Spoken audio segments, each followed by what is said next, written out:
जय श्री कृष्णा। मेष लग्न की पत्रिका में लग्न में स्थित मंगल और बुध की युति के फल। मंगल और बुध दोनों ही आपस में शत्रुता रखते हुए और दोनों ही शत्रु के लिए विध्वंसक ग्रह बनकर जब ये लग्न में उपस्थित होते हैं तब कैसे फल देते हैं, इनको समझना। मैंने यहाँ पर बुध को भी शत्रु विध्वंसक बताया है। यहाँ पर समझना, काल पुरुष की जो कुंडली है, काल पुरुष का जो बेसिक चार्ट है, उसके अंदर बुध को साथियों का स्वामी माने तृतीय भाव का स्वामी और षष्ठम माने लड़ाई झगड़े का स्वामी बनाया गया है। कन्या राशि उसके षष्ठ भाव में आती है और षष्ठ भाव का जो अधिकार है काल पुरुष की कुंडली में वो बुध को दिया गया था। ये समझ लीजिए, जो शत्रु नाश का या शत्रु के शत्रु भाव का जो विशिष्ट कारक है वो बुध ही है।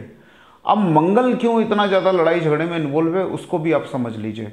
मंगल का अर्थ है शरीर का बल, या मंगल का अर्थ है शरीर, ये तन, इसलिए उसे कालपुरुष की कुंडली में प्रथम भाव दिया गया है। अब यहां पर बात यह होती है कि जब मंगल लग्न के अंदर बैठा होता है या मंगल किसी की पत्रिका में बहुत सही स्थिति में और मजबूत स्थिति में होता है तो व्यक्ति तुरंत निर्णय लेने वाला होता है। ऐसी स्थिति में अगर उसको लड़ाई झगड़े का सामना करना पड़ जाए, किसी के विरोध का सामना करना पड़ जाए, तो वो तत्कालिक निर्णय में अग्रेसिव होकर कुछ का कुछ करने लगता है। यहाँ का यह मतलब नहीं है कि वो जबरदस्ती जाके लोगों से लड़ता है। परिस्थिति विशेष के अंदर जब उग्रता होना स्वाभाविक हो जाए तब वहां पर वो बुद्धि को साइड में रखकर अपने शरीर के बल का इस्तेमाल करके लड़ाई झगड़े में उतर पड़ता है। सिर्फ इतना ही कारक है मंगल का।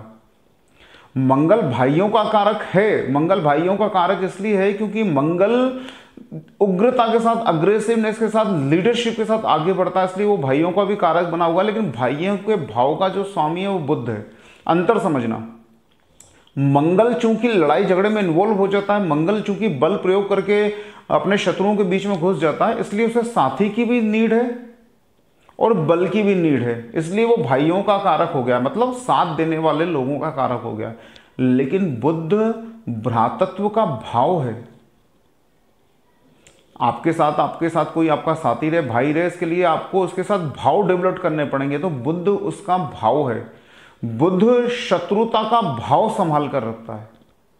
शत्रुता करनी है, नहीं करनी है, किस कारण से करनी है, उसके अंदर कितना लंबा जा सकते हैं, ये सारे डिसाइड फैक्टर बुध करता है। मंगल तो सीधे लड़ाता है, मंगल तो सीधे उग्रता में किसी चीज में घुस जाता है, लेकिन ज्यादा समय तक ना तो वो शत्रुता के भाव को स्टेबल रखता है, ना ज्यादा समय तक उस लड़ाई को स्टेबल रखता है।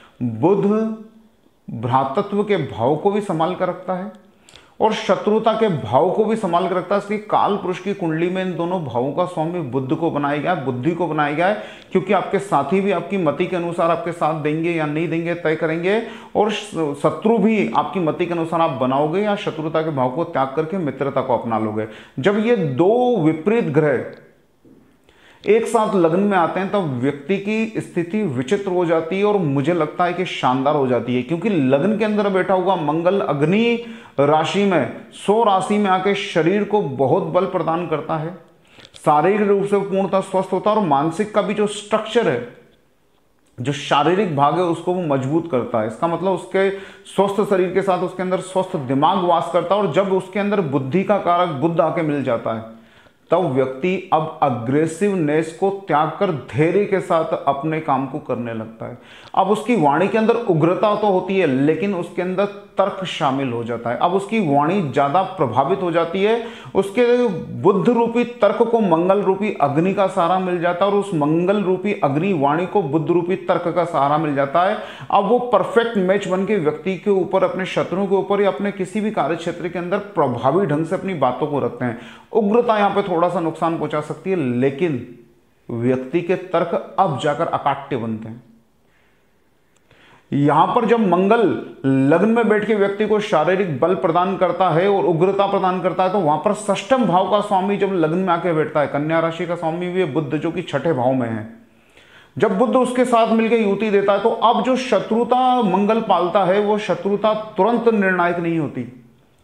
अब वो अपने बल का और सामर्थ्य का प्रयोग भी समयानुसार करने लगता है और शत्रुओं को शिकस्त देने के लिए बुद्धि का भी और बल का भी प्रयोग करता है जीवन के अंदर।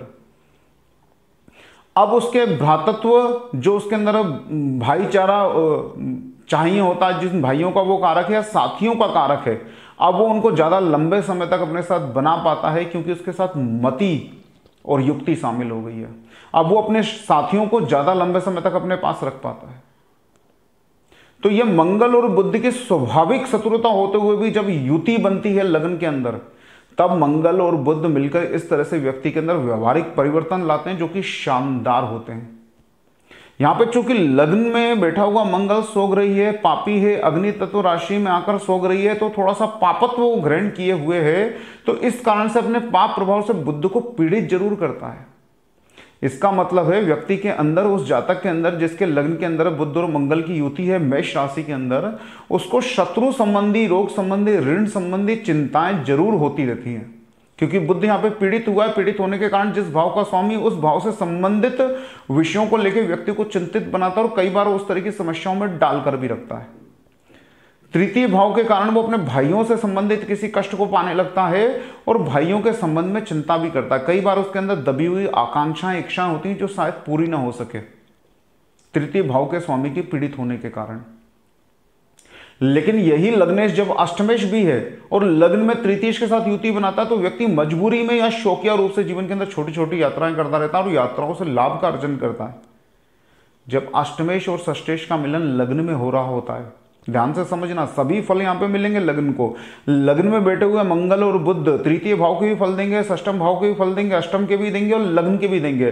तो जब षष्टेश और अष्टेश होकर, षष्टेश बुध और अष्टमेश मंगल दोनों होकर लग्न में विराजित होते हैं, तो व्यक्ति को निसंदेह शारीरिक स्वास्थ्य को लेकर चिंता पैदा कर देते हैं।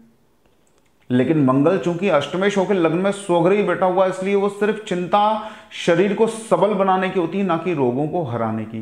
मंगल का यहाँ पे सोगरही होना व्यक्ति के शरीर को मजबूत कर देता है, लेकिन बुध के पीड़ित होने के कारण और षष्टेश होकर लग्न में होने के कारण यहाँ पे उसके अंदर भाव पैदा करता है कि मुझे स्वस्थ रहना है। इसलिए वो व्यक्ति व्यायाम करने में या अपने शरीर को सौष्ठव बनाने में, शरीर को सुंदर बनाने में अपना बहुत समय बिताता है, अपना बहुत धन खर्च करता है।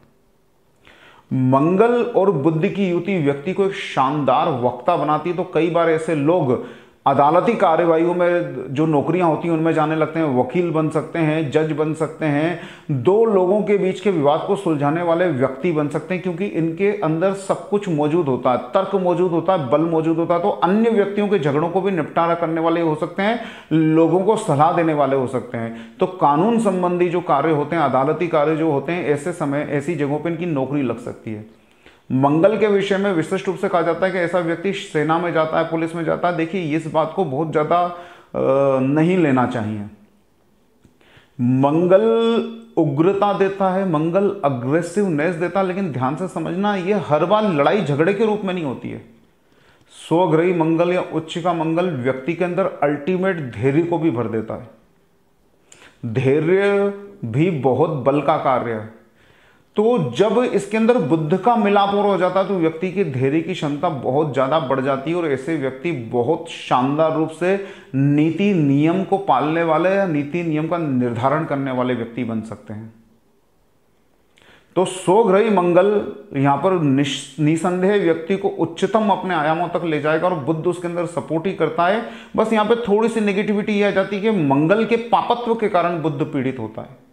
इसलिए ऐसे युति के अंदर लोगों को, जिन जातकों की पत्रिका में इस तरह की युति है, उन जातकों को निश्चित रूप से बुध के उपाय करते रहने चाहिए। बुध की दशा, अंतरदशा के अंदर बुध के उपाय निश्चित रूप से करने चाहिए। बस बुध के वो रत्न को नहीं धारण कर सकते हैं, क्योंकि बुध इस यहाँ पर पापी होकर लग्न में विराजित है। यहाँ पे मूंगा पहन सकते हैं और मूंगा मंगल की उग्रता को नहीं बढ़ाएगा, ये बात ही गलत है।